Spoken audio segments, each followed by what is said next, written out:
Welcome to the family with Mike Gelfand. And Andy Barnard. Mike walked in just as Jim Cunningham and AJ and Tevin were walking out. So we're just reminiscing about the old wonderful days of voiceover when you could actually make a living doing it. Mm-hmm. Wasn't that something?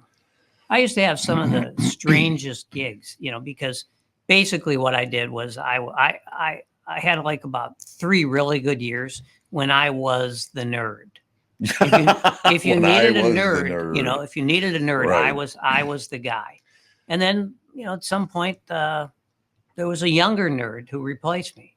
Well, and worked a lot cheaper. Well, probably, yeah. And it was, because as you say, like, the union stuff kind of went away. It went away. Yep. It's almost all non-union now. Literally, you could make a magnificent living as a voiceover guy or a woman, of course, back in the day. Yeah.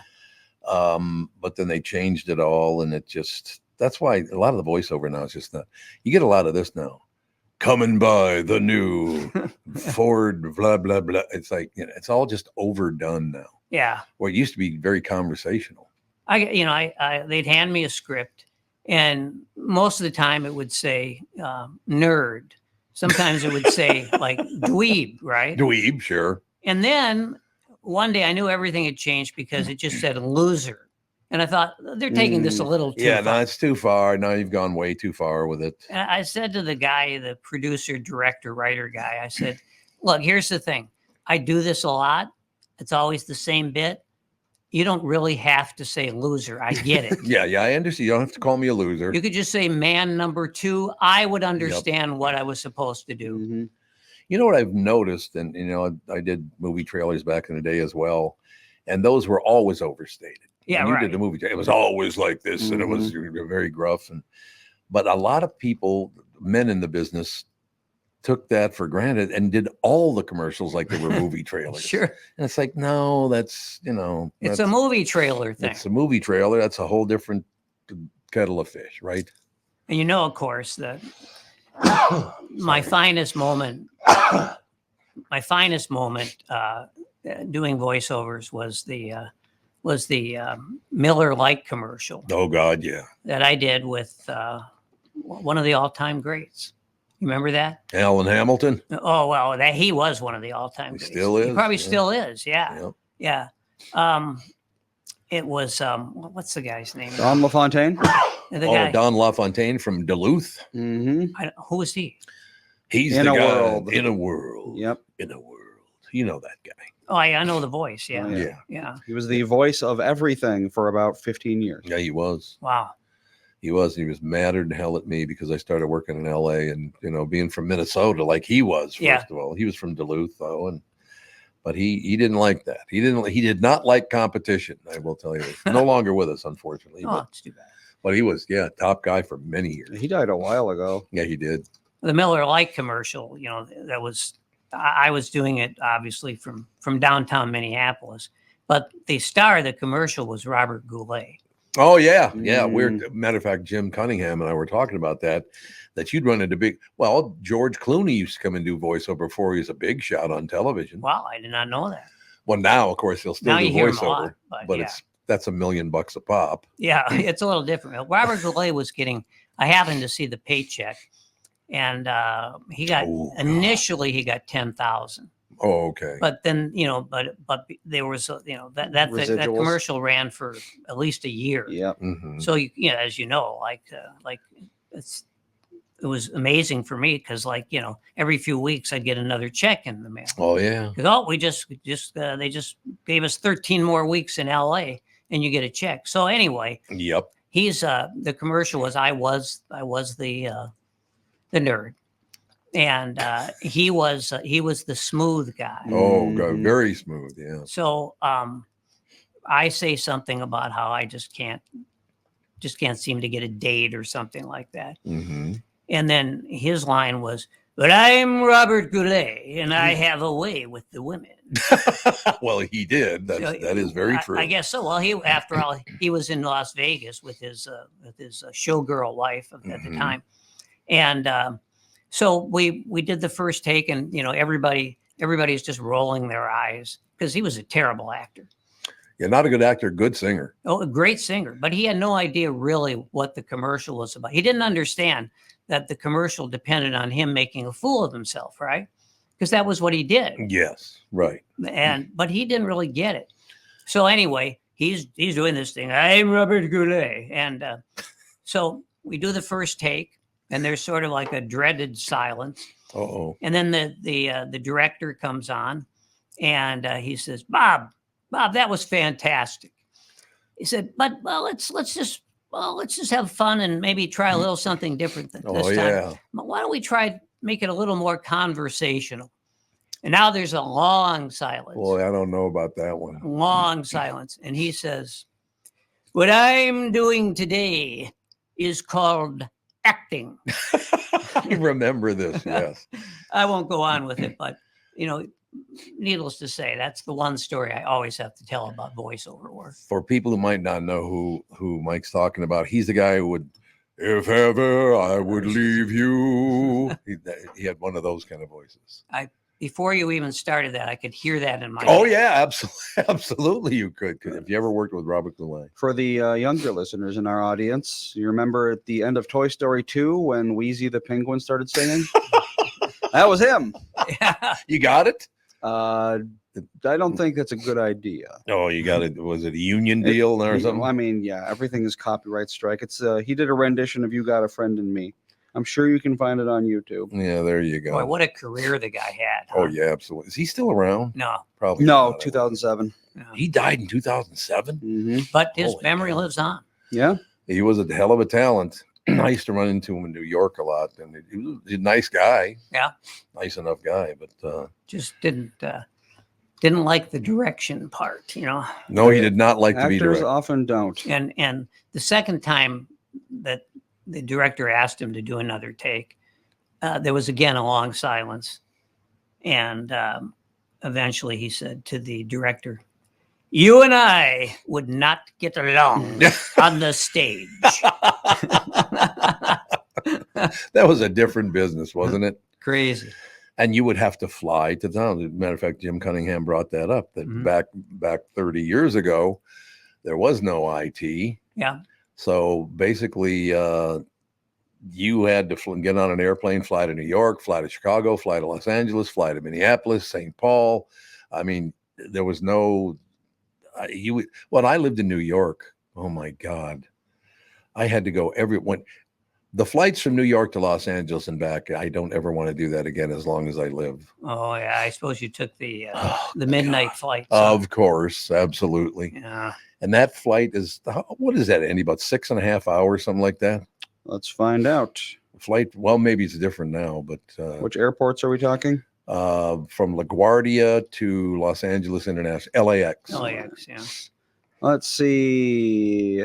Oh, it's going to take some time still, I bet. Need to find a non-stop, obviously. Nonstop. 7 hours, 10 minutes. Yeah, 7 hours, 10 minutes. There you go. I thought it was about 6.5. Nope, it's a little over 7. So there you go. Oh, wait, no, these are all connecting. I don't know if you can get Maybe you can't anymore. I don't think you can get a non-stop. So it probably was 6.5 hours then, because you'd have a layover about a half an hour. Yeah. Make it, Mhm. So it's about 6.5 hours. But yeah, that was a wonderful business back in the day. It doesn't even exist anymore. It was free money, really. It was free money. And It was very easy. everybody would always come up to me. And if they came up to me, you must have heard it like almost every day. People would come up to me and say, I think I want to get into that Every voiceover day. business. How do I Yep. get started? And of course, the answer was, you really don't.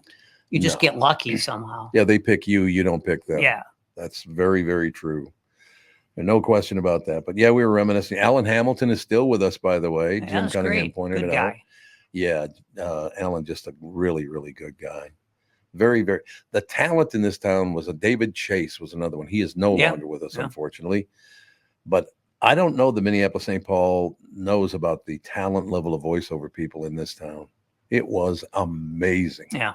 I suppose because of the Guthrie and all the local theaters and all that. I would imagine a lot of great actors would come here for that. Well, it's also something you can do indoors. during the winter months. Yeah, that's true too. No one's voice acting outside. I got to do a A few. little too chilly. I got to do a few spots with Guthrie actors, Mm-hmm. and I might have been the last guy to do a spot with John. What was his last name? He always played the Scrooge at the Guthrie, and with the every year they did the Christmas. Yeah. And what was his name? John something. He Very played- nice guy. He played Scrooge He played Scrooge. Yeah, at the Guthrie. At the God, who the hell Guthrie. would that have been? John? I can't remember. Was he a local guy? I think he was. Yeah, at least he became. John. Was it John Lewin? Is that who I'm thinking about? Or something? That sounds Lewin? familiar. I think it might have been him. Yeah. That does sound familiar. So we did a spot, and I saw him doddering down, like down the hallway, and I was just thinking, God, I hope I get to work with him.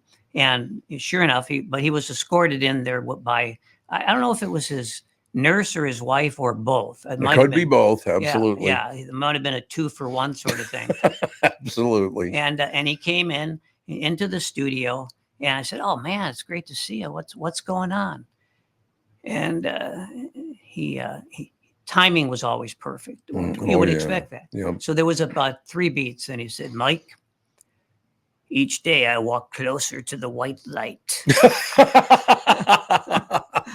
And he finally met the white light. So there you Yeah, have well, it. he was very old, yeah, but a really sweet guy. God, we were just reminiscing a bit. Jim Cunningham in studio for the morning show. Very, very talented actor, great voiceover guy. He was the voice of the Minnesota Twins in stadium for years and years. But after Bob Casey, of course. Yeah. And toward the end of Bob Casey's life, he filled in for him once in a while. But one thing about that whole deal, whether it's doing radio, television, doing voiceover, it struck me again today talking to Jim about this because he was bringing up different people. I have probably met just about every person there is to meet in the business. Yeah. You meet all these very, very famous people. And now there's a good side to that and there's a bad side to that because you get to know everybody. But then when a guy like Richard Lewis dies, like he did this year, that's a bitch because he was a great guy. Yeah. Just didn't behave, though. He was one of those guys that he just wouldn't behave. And I don't know, that's the reason he died, but it probably didn't help a whole hell of a lot. What did he die of, Andy? Does it say Richard Lewis, Lewis? Well, I liked him, because he was a fellow neurotic. Oh, he was very neurotic. Yeah. Right He about- was like, he Yeah, made a he whole was. career out of being neurotic. Yes, he did. Heart attack. He'd had a heart So- attack. Well, there you go. He's neurotic, had a heart attack. How'd that ever happen? He How was old was he? 76, Oh, so 76. he Well, that's not did bad. pretty well for someone with long-standing substance abuse. But, what's nice about that is, people took care of him, people in the business, Hmm. on the TV shows and all the rest of it, because I guess he wasn't very healthy. I hadn't seen him in probably 6-7 years, Hmm. but I guess the last couple of years of his life, he was not very healthy, No, I wouldn't think so. unfortunately. And Well, he had Parkinson's, so oh, that's right. He Oh. did have Parkinson's. Mhm. Yeah, Larry David took care of him at the end of his life. He Really? kept hiring him and doing all of that Oh, that's stuff. nice. Another guy's a little neurotic. A Yeah, little a little bit. Well, he also kind of has made a career out of it. But he also No has doubt made a about it. career out of being a sociopath. That's true. And from everything I've heard, he really is a He sociopath. really is, from what I understand. Yeah. Oh, you can't fake it like that. I talked to him a couple of times, and he's got an edge to him. There's Yeah. no doubt about that. But then he obviously had the other side. Yeah. Well, another guy he worked with a lot, Jerry Seinfeld. He's that same way. Mhm. Neurotic as a son of a bitch. Yeah. I mean, is that part of being funny for those guys? I think it's part of being Jewish. That's what it is, being Jewish. Well, you can find a Jew who's funny. That is true. Yeah, and neurotic. So, it's just a natural thing. I don't want to get too deep into this whole situation, but I am getting totally worn out over this Jew thing in America. Yeah. I just don't understand how Americans just turn on the Jews the way they have. What the hell is that? Well, I guess it's whatever it is. It's been going on for like 10,000 years. So. Yeah, but it's really bad. Well, right now is a bad time. It's just terrible. It's a very bad time. And, a lot of it is, it really got, as you know, I mean, it really came rushing back Mhm. with Gaza. And, Oh God, yes. and we've talked about this, the need that especially college students have to like take a side. You've got, Yes. you've got horrible people. You've got war criminals on both sides. These guys are like, if they're even worse than Robert E. Lee, let me put it that way. And he was a war criminal. Yeah. And it just, of course, a total asshole too. But you don't have to take a side. I mean, if I could like do a graduation speech or something, that would be my theme is you don't have to take a side.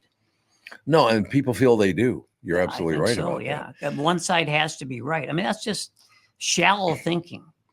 Guess who Hamas now and the leadership over there has threatened to kill? I wouldn't know where to start. Yeah, you wouldn't know where to start, but all the way in this morning in my car, all I heard was how they want to kill Donald Trump. They hate him. They want to kill Trump. They've announced it. If they can possibly get it done, they're going to do it. So I don't know what the hell, if you're Donald Trump, what do you do about that? It's like, man. No, I guess you do what you always have to do if you're running for president, if you've been president, if you are president. I mean, we know that there's so many assassination plots per president. I mean, if we knew how many there were. You're right. You're absolutely right. And I'm surprised they don't want to kill both of them. Well, I got to be honest. Well, because it's a black woman, a black Indian woman. Yeah, and she's she's not exactly on their side.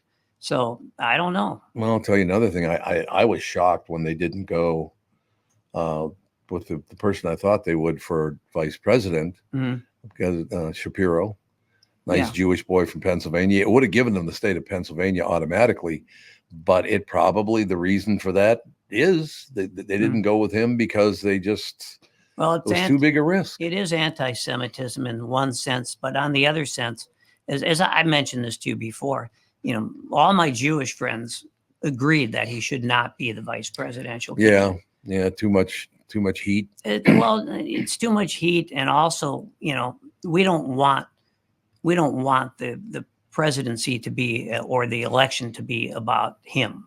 And he is, no, I suppose, and he does lean Zionist, So he's not like most Jewish people, even in Israel, are not Zionists. So he goes a little farther than most do. Most people do, and certainly most Jews. The Jews. I mean, the two-state solution is what Jews want, both here and in Israel. Right. But it can't happen as long as Netanyahu is there, because two-state solution, he'd be out of business and he'd be in prison. Yeah. Well, I suppose that's probably true. I'm having a really hard time right now with this election, and I really wish that November 5th would get here. So, is it the 5th of November? I think is election day. Yeah, isn't it, that's what it is. Yeah. What is it? It's like 75 days now. Yeah, that's about right. But the lying on both sides, I don't know who the hell I'm going to vote for. I got nobody. Lying turds, all of you. Well, and the thing is, you can't really ever look forward to being someone you really are enthusiastic about, because the system doesn't usually allow for that. Now, I felt that way about Obama. I know you didn't, but I really admired him. And he's also the comedic timing. The only person they've had there who's speaking with better comedic timing is his wife. And she is a born comedian. Oh, is she? She is fantastic. And I had the TV on, but the only thing I really ever listened to were the Obamas, because I knew they'd be funny and I knew they'd be good. I did have the pleasure of having Bill Clinton on mute for 40 minutes. Oh, there you go. So I felt powerful. Yeah, he used to come to town once in a while. Yeah, and he did. There's no question about that. Yeah, I have not watched the RNC nor the DNC because I generally don't watch any. I can't do it. Andy, can you even stand to watch a minute of that stuff? I never have. I'm just not involved. I just don't need it. The lying that these people do, it's like, oh my God. Yeah. Do you think we'll ever get to a point? And I know that people are mean as hell to one another just out in the streets these days. Are the candidates inspired by the streets, or the streets inspired by the candidates? Because it's all hate speech, all of it. It is because we've said many times, it begins with money. It is all about money. It's once you unleash the attack ads, none of the PACs, who of course fuel all the campaigning, Mhm. none of those PACs did anything but just hateful messaging. So and again, this is nothing, not anti-democratic or any of the rest of No. it, but that Pritzker, when he said, "You want to talk to a billionaire?" yeah, that was really Why would you do that? I don't think anybody could figure that one out. It's like, no, Mr. Pritzker, don't do that. That's not a good idea to be doing that. Well, and you know that just about all the delegates there were cringing. Oh, they It's were. like, Yes, you could that tell. is not the message for us. I know. I just don't understand why he thought he should do that. Like, and I because he's a billionaire and he can do anything he wants to do. I guess that's what it is all about. And again, I didn't see him do it live. I saw it repeated on the news. And I just thought that's not a good idea. Well, I'll say this: for a billionaire, it's better to do that than to own a 183-foot yacht. No, there's a lot of that going on. Yeah, it was a bad one the other day. Yeah. So which one the other day now? Well, that was the one that Yeah, who was that? It was submerged, after this huge storm, Oh, or really? during the huge storm. Oh, okay. And I think six incredibly rich people died. Oh, really? I didn't even know about this story. Yeah, 183-foot yacht. And whose yacht was it? I'm trying to find. It was a now. billionaire who made all his money. This will shock you. Silicon Valley. Oh, really? Yeah. Who ever heard of it? Yeah, one of the tech billionaires. Oh, is it really? They should have like about a 99% income tax on all tech billionaires. 99%. Can you imagine how much better this world would be? With all that money flowing in. Jeez. Although somebody'd misuse it, they'd abuse it. Stephen Chamberlain, apparently. Where was he from? James. That sounds He- familiar. I thought it was a guy named Mike Lynch. Mike Lynch. He used to work at CCO. Yeah, that's what I thought. Like, man, Yeah. I knew they paid pretty well. But Mike Lunch. Well, the interesting thing is, okay, so Mike Lynch and Stephen Chamberlain were both in a fraud case. Oh, yeah, really? they just settled it, right? Or they didn't settle; they won it after 10 Yes, years. they were acquitted. Yeah. But then Mike Lynch gets struck and killed by a car. Really? Oh, he was the guy who got okay. And then, oh wait, no, okay. Stephen Chamberlain was the co-defendant. He Mhm. got hit and killed by a car. Then a Hmm. few days later, Mike Lynch dies in when his yacht sinks. Really? I'm sensing conspiracy. Yeah, here. doesn't sound like that's not a given. Well, apparently this was a huge storm that just came up suddenly. Yes, there was 5 people. It was 5 people along with Mike Lynch. And when I read the story, I was not surprised to hear that technically the yacht is owned by a corporation. Of course it is. I guess they all do that. They do. they Yes. start corporations so that the corporation can own the yacht, and obviously they must get some sort of a tax break out of that. You know what's amazing is Andy, when we were down on vacation in Florida, Mark Cuban sold his yacht to, I believe it was, I'm almost certain it was the CEO of Sears. Now, Sears is not doing all that well anymore. No. I think it's been a few decades. It's Do been a they still long time. exist? I don't even know if they still exist. They still exist, apparently. I think they they do? do. Yeah, they're Yeah. not very common, but Yeah, No. the one, for an example, what we're talking about, the one out there at Ridgedale is now Dick's Sporting Goods. There's Yeah. 12 of them left In the entire country? in the entire world. How many There's were? 10. Oh, wait, nope. There, as of April, it's 11. Oh, they close another one. Closed another one, but 10 in the mainland U.S. and 1 in Puerto Rico. Okay, this might be one of the reasons that they've lost all the stores. From what I understand, I wasn't there obviously, but many people told me that Mark Cuban sold his lot to the CEO of Sears for $300 million for a boat. well, I'm like, what? a lot of these yachts are in the billions. Yeah, for real. Are they now in the Oh, yeah. billions? Well, I Oh think- my God. I think the yacht that submerged and the 6 people were killed. I think that was worth more than $1 billion. $1 billion. Oh yeah. Well, that's first of all. Oh, God. First of all, they had a crew of 10 people, which I'm sure they worked year round. Yeah, Oh, they yeah. have to. Yeah, they do, yeah. They're on Yeah. there forever, basically. I think that what's the guy's name? Allen. No, it's Oh yeah, yeah. Buyer, Paul Allen. Paul Allen. not Yeah, not there the you one who does the Viking schemes. No, different Paul There's Allen. Another Paul Allen. Yeah. He's in Seattle, I believe. I think he is on his yacht. I know I read many years ago that he had a crew of like 55 people. Oh yeah. Because that thing Yeah. was like it was like a a huge ship, the kind of thing where you Yes. go to Bermuda on. Yep. This, honest to God, and I see the guy every year. He's at this cafeteria that I like. Mhm. He is the captain of a yacht in Palm Beach. He's never told me how much the yacht was worth, but it was worth several $100 million, or maybe it's $1 billion now. Who knows? Mhm. He lives on the yacht because he's the captain, Mhm. all the rest of it. And in the past 7 years, I think it's been, the family's never been on it. Really? The only yacht that's worth, let's say it's worth a few $100 million. Yeah. They've never been on it. So they bought this boat, and no one ever, he goes on these trips by himself, well, with the crew, obviously. Yeah, right. But he leads the crew through all this deal, and the family's never been on any of it. Why would you, this has got to all be about image, I would imagine.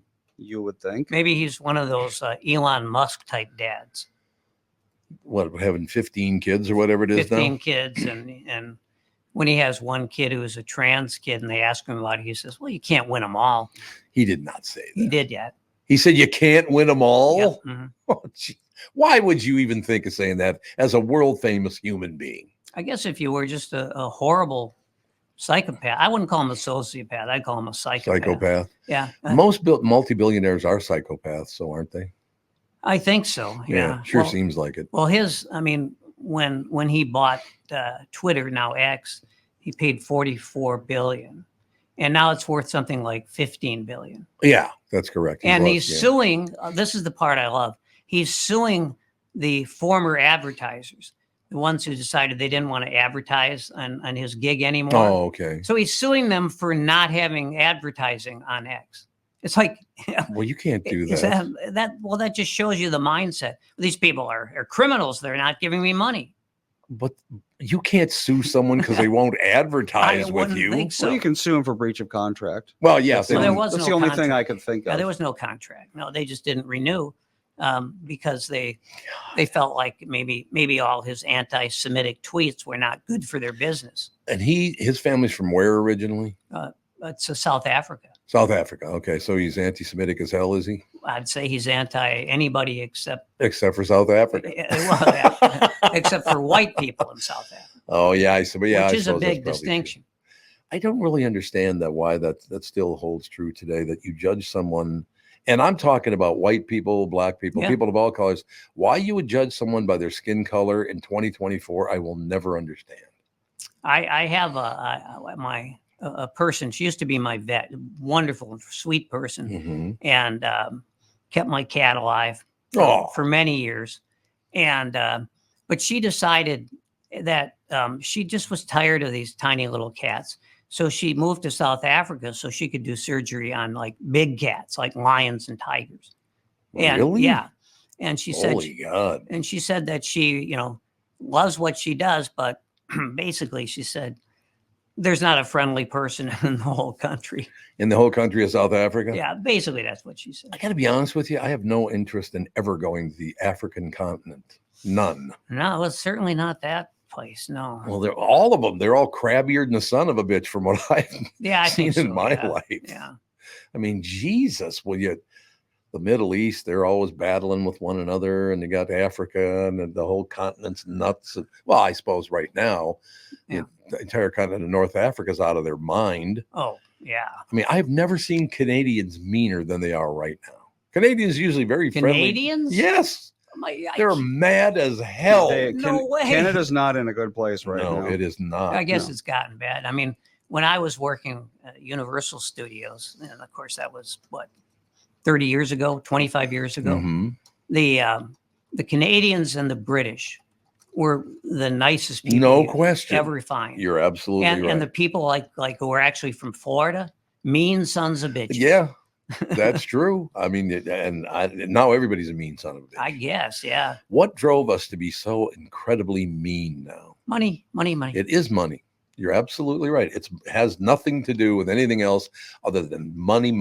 Like I said, And it's not the fact that he's a Democrat. That's got nothing to do No, with no, it. I get it. When you point to yourself and say, a billionaire, I it's like, know. oh my God.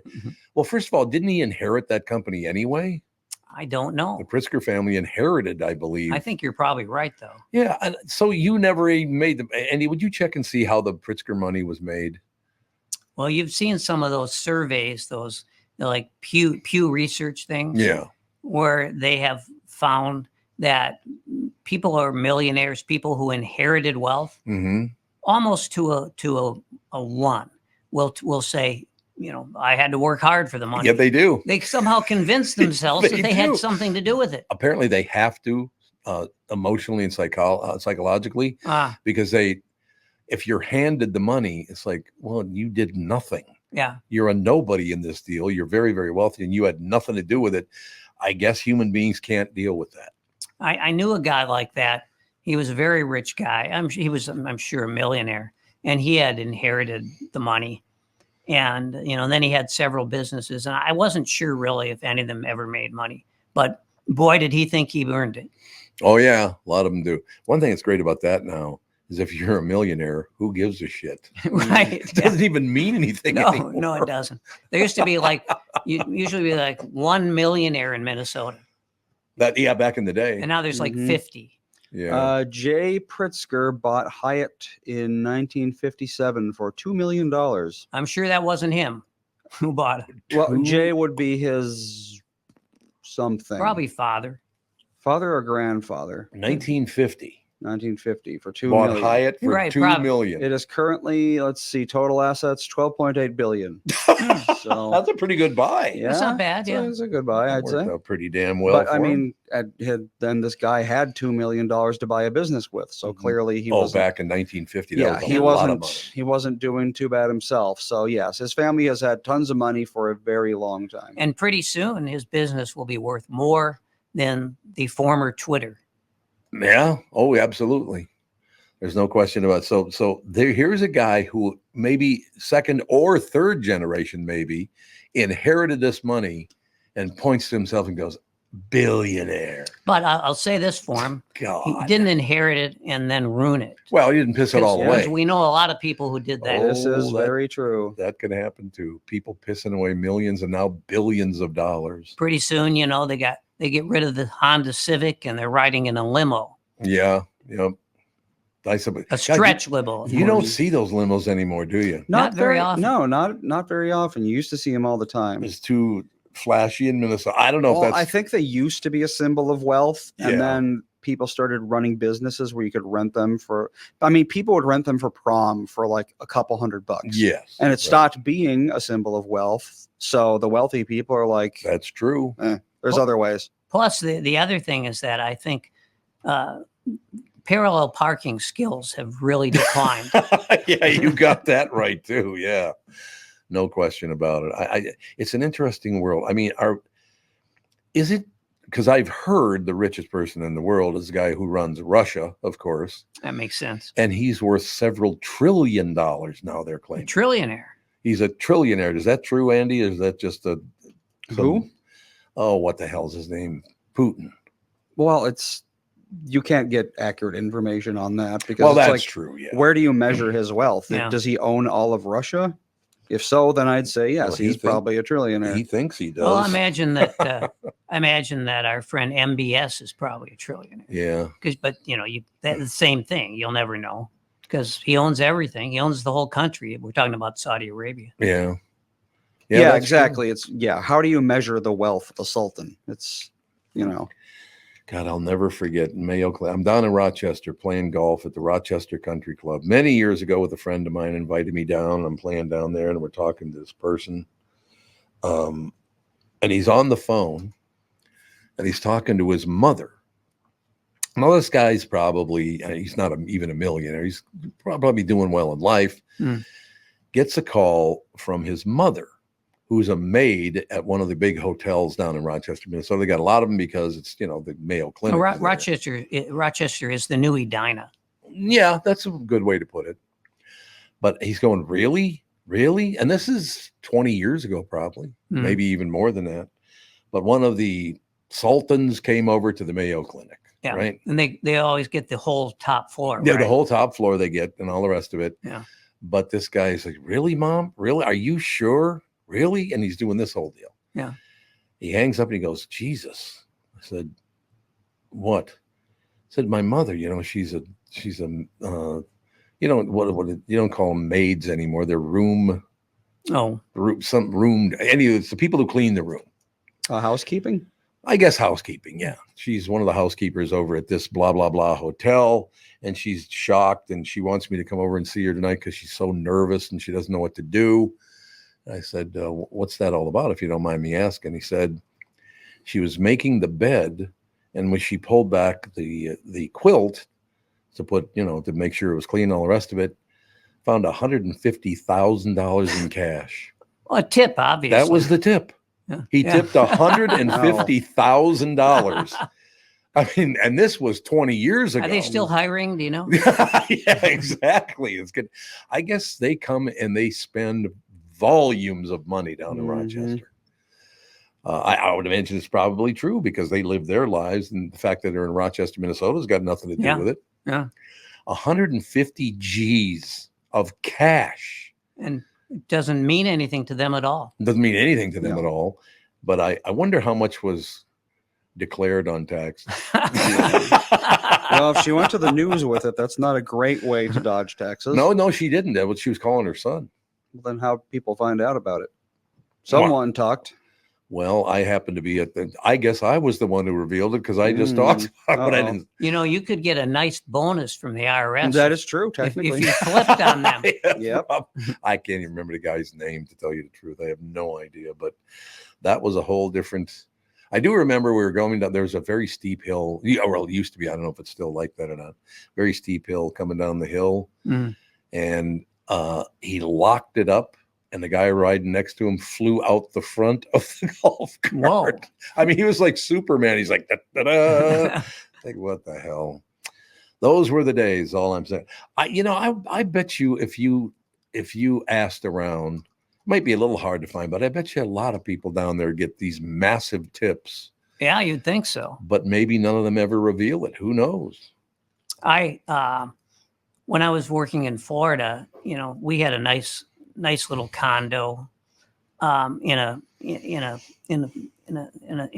was at what was the name of that suburb? It was Dr. Phillips, I think, or something like that. Dr. Phillips is the name of the suburb? Yeah. Oh, that's pretty impressive. I think it was Dr. Phillips. It was Dr. something. And you are right. Dr. Phillips is a suburb of Orlando. Yeah. That's a very strange name. I never knew that. Yeah, well, I'd never heard of it, that's for sure. And right next to us was where all the professional golfers in Florida seemed to live. Oh yeah, including Tiger Woods. Yeah, they had their own little subdivision. They got a place in Jupiter now, I guess. Well, all I know is that I would go into the shops where all the golfers went into. Oh sure. And I got to know a number of the employees there, and they all had stories to tell about how cheap bastards these golfers were, how they didn't leave any tip at all. Really? Yeah. Oh, these guys are very wealthy. Maybe it has something to do with growing up in country clubs. I don't know. Well, that could be. I'm not sure. I really have no idea, but yeah. Do you know what Dr. Phillips's first name was? No. Philip. Philip Phillips. Yep. Dr. Philip Phillips. Dr. Philip Phillips. Well, he must have done well because he got a suburb named after him. He was like one of the original, like the guys who planted the citrus trees everywhere that Florida became famous for. So why didn't Mom and I name you Barnard? Bernard. Everybody'd remember your name. Yeah, but they might think you were a Nazi. Yeah, it could be, except for it's a Scottish name. Is it a Scottish name? With a B-A-R. Yeah, it depends on the how B-A, yeah. B-A-R-N-A. I wouldn't be Bernhardt. I never came close to getting a B.A. myself. Or a BM for that. Well, thank you very much. That's different. Yes. Great to be here. I was just thinking about what you just said about reporting that. Do you know how much trouble you'd have proving that he told me that his mother got a $150,000 tip? There is no way I could prove that. No, that's true. That's hilarious. Well, I think the statute of limitations is expired. Yeah, it probably has expired. And 20 plus, years nobody ago. works for the IRS anymore. So Yeah, what is that all about? They were going to hire what, like 10,000 new IRS agents, and that's what Biden wanted to do, didn't he? So he never got around to doing it. Well, I think he wanted to. Yeah, he wanted to. I know he wanted but to. That would never get past the House of Representatives. Well, I wouldn't think so. Yeah, it's true. Probably not the Senate either, though. There is no statute of limitations on a fraudulent tax return. Yeah, but proving the fact that it actually happened would be impossible. There's no way. Generally, they find people like that because, you're working as a maid and then one day you buy a Ferrari. Yeah. And people start to wonder. That's true. When the IRS sent me the letter saying I was going to be audited, they made it clear that the two things they were interested in was my dealings at the racetrack, because I did something you're not supposed to do. I when I hit a pick six, and of course they deduct the money right away. Oh, they do? Yeah, you don't get all the money. They keep the tax money. Oh, I didn't know. So you don't have to. It's great.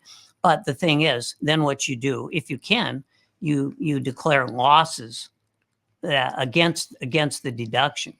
So really? In other words, like I had a pick six. Let's just say it was 20,000. Okay. So then they like deduct, I don't know, like 4,000 of it or something like that right off the bat.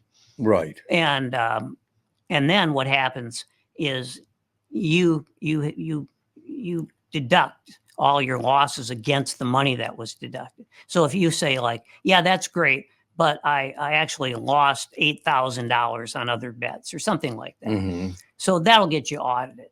So they audited me for that. And then for some reason, they wanted to see my travel log. They wanted to see my driving, so you're supposed to like travel log. Yeah, this is something nobody knows about. But what they do is because nobody actually writes down all their mileage, No. So, but people will deduct driving expenses if they can. And so I would have to say I spent maybe 60 to 70 hours putting together that log, that mileage log that really didn't exist. I will say that. And it was just stupid, but I got into it more as an art project. So that's good. So I bought this big Mead notebook, the Mead notebook. Sure. Yep. Wonderful. The best there, the Cadillac, at least it was then. And then, so what I did, then I put together I'd say 12 different pens and pencils so that I could note my mileage log every day. Right. And then what happened was I would spill coffee on some of the pages. Accidentally, yes. Sure. And then I would put the notebook when I'd finished it. I would put the notebook in the back, in the back. What do they call the thing above the back seat? We have the window there. It's not. So the dashboard's in the front, and what was that called? I don't remember. They don't really have those in cars that much anymore, do they? No, this was long enough ago. I don't remember, but I did it so that the pages would naturally turn brown from the sun and curl up. I mean, it was a thing of art, totally unnecessary, but a thing of art. So I went through the audit and everything was fine. And the guy said to me, well, everything looks good. But about that mileage log, he said, you really aren't entitled to take the deduction for that mileage. And apparently it was because I was self-employed. You can do it if you're employed, but not if you're self-employed. Why not? Well, because you weren't really ever going to your employer when you were driving to your employer. Oh, I see. Because you didn't have an employer. Right. It's really stupid. I said, oh, okay. Well, and of course, when he said that we've got a problem, I thought, oh my God, they're taking away that 4,000. And he said, but you don't have to pay anything because it's under $50. Oh God! You put me through all that for $50. I didn't have to pay. Oh God! That is called a rear deck, by the way. A rear deck. Rear deck. There you go. Rear deck. I've used that term in a misogynistic way. Thank you very much. Great to be here. In any case, as you move along in life, now the world is getting to be a very interesting place, and we've only got about 5-6 minutes left in the show, and I just keep thinking about, the Pritzkers of the world pointing to themselves and the people on the other side doing. I have not watched 1 minute of either the RNC nor the DNC because I think, and maybe I'm wrong, I think the world is the meanest it's ever been since I was born. People are so incredibly mean to one another. Is there anything that's going to change that, or is it going to get worse? The apocalypse. It's going to take an apocalypse. That's not good news if that's true. And I don't doubt that it is true. It could very well be true. I mean, history suggests that at some point we'll probably at least lose a quarter of the population. Yeah, I mean, people will do anything for money, and it's gotten to the point, obviously, and money's controlled the world for, I don't know, I suppose forever. I would guess money or something, and something similar to yeah, right. Something you could barter. Yeah, whatever. Absolutely. But I just, everybody keeps talking, and the reason I even bring that up at the end of the show is that everybody's talking about how mean the Democrats, Republicans, Democrats are being to one another, and just so mean. People have never been meaner to one another than and I'm talking about on a daily basis. Yeah. Just everywhere. People are mean as hell right now. And it is all based on money. When are we going to realize that? It's been kind of forever. Yeah. I think I mentioned this one day, but during the Civil War, the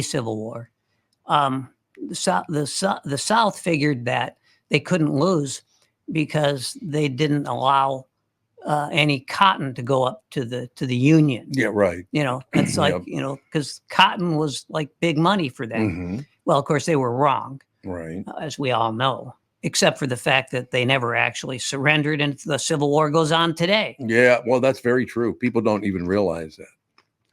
They do not realize that. But the Civil War now is basically from state to state instead of just the South against the North. Yeah, but we do have the red state, blue state thing, which is mostly South versus North. Yeah, it kind of is in a way. You got it's like South and mountain states. Well, yeah, but the mountain states don't count because it's an L shape because they get 3 electoral votes for them. That is true. There's not a lot. It is pretty tight, isn't it? It's yeah. It looks to be very, very tight. Yeah, so who the hell knows? Looks like a toss-up at this point. It certainly does, and I got to be honest with you. I don't care for any of them. I'd like to, but I don't care for any of these people. Well, Tom, I like to think that here we have Minnesota nice. So here everybody's friendly. We've been talking to Tim Walls. Here's what I want to say, because I believe in Minnesota. Bring your ass. Yeah, bring your ass. Boy, that was a tough 72 hours, wasn't it? Who said that again? Oh, that was Anthony Edwards. Anthony Edwards. Yeah, very skilled orator. Yeah. Bring your ass. Skilled orator. But for 72 hours, it was the greatest meme ever. And then it went away. Yeah. I don't know. I don't know who's going to win this election. I don't know what's going to happen no matter who wins the election, because it's all going to be about money one way or the other.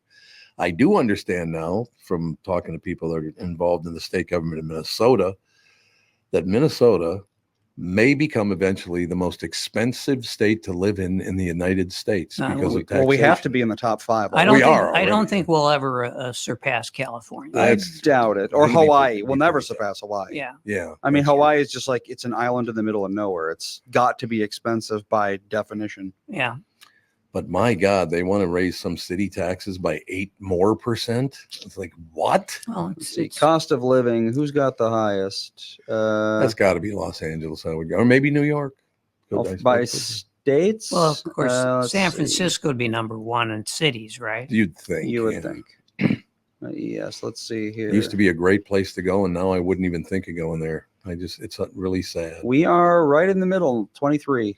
23. Yes, highest is Hawaii by a lot. Oh, yeah. Oh, yeah, we forgot Hawaii. Well, you got to ship all that stuff in there. You do. And then it's California, then District of Columbia, but that doesn't really count, I'd argue. Massachusetts, Alaska is in the same deal as Hawaii. Thing, everything. New York's not even up there anymore, huh? New York is after Alaska. Well, and that's what, 7th place? Well, they have it numbered reverse, so it's 47th. Oh, in reverse. Okay. Yes. There you go. How about Puerto Rico? Does that count?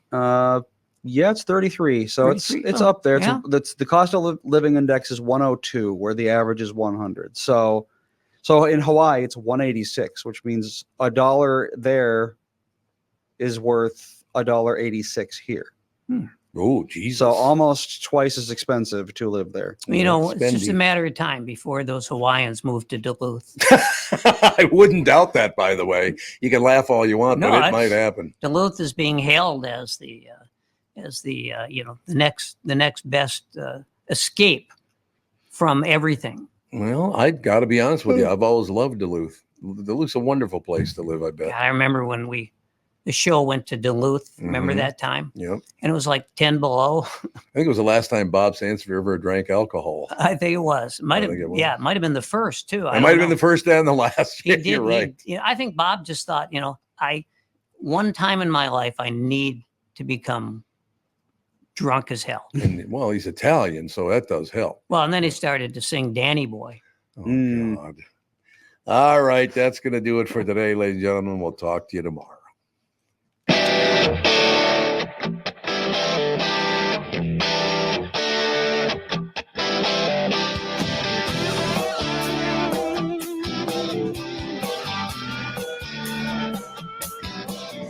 Got a picture in my pocket reminds me of this one was before.